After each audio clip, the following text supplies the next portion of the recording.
Are you done talking? Have you finished your thought?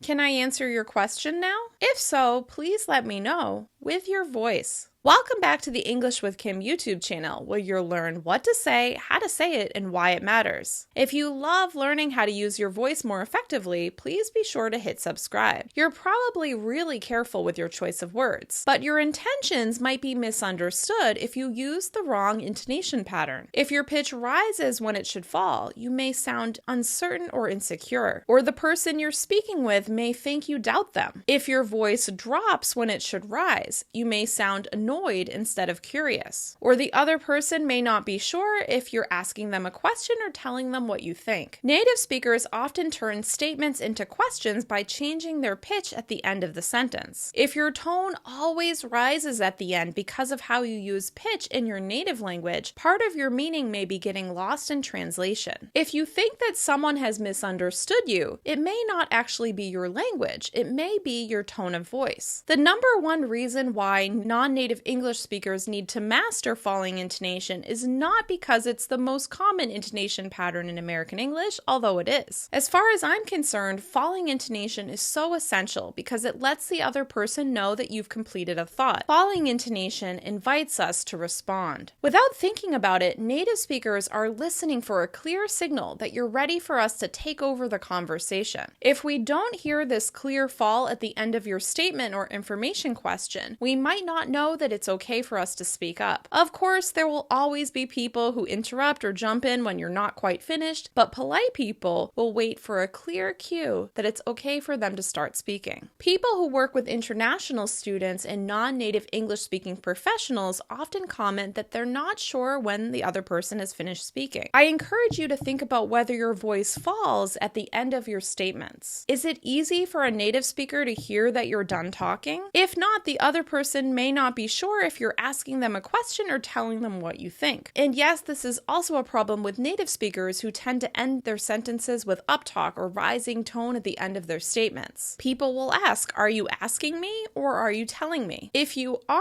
asking a yes or no question, that's when you want to make sure you use a rising tone at the end of the question. Choosing the right intonation helps your listener interpret what you're saying. If you're not confident using rising and falling intonation, please don't worry, you're not alone. After all, these steep glides can take some practice. We sometimes need to change our pitch on short, one-syllable words. Let's take a look at some examples so you can hear how the difference in intonation changes the meaning. The project isn't done yet. The project isn't done yet. In this example, I'm using falling intonation and just stating a fact. The project isn't done yet. Let's hear how it changes with rising intonation. The project isn't done yet. The project isn't done yet. In the second example, I'm using rising intonation, and I'm asking the statement as a question. I'm checking and confirming to see if that's true. The project isn't done yet? This suggests that the other person has to tell me yes or no. Depending on the tone, this can also show disbelief or frustration. Let's try an example with a tag question. You saw that movie, didn't you? You saw that movie, didn't you? In this example, I'm using rising intonation in order to check and confirm with the other person whether or not they saw the movie. You saw that movie, didn't you? Let's try it with falling intonation. You saw that movie, didn't you? You saw that movie, didn't you?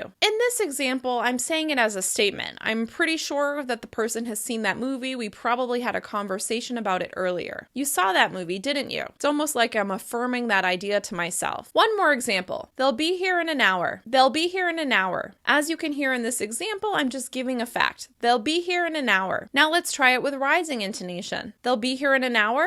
They'll be here in an hour? By asking this statement as a question, I may be checking this information. Maybe I'm checking to see if it's really going to be an hour. If I increase the pitch even more, I may be completely shocked. Maybe they're running late. They were supposed to be here 3 hours ago. They'll be here in an hour?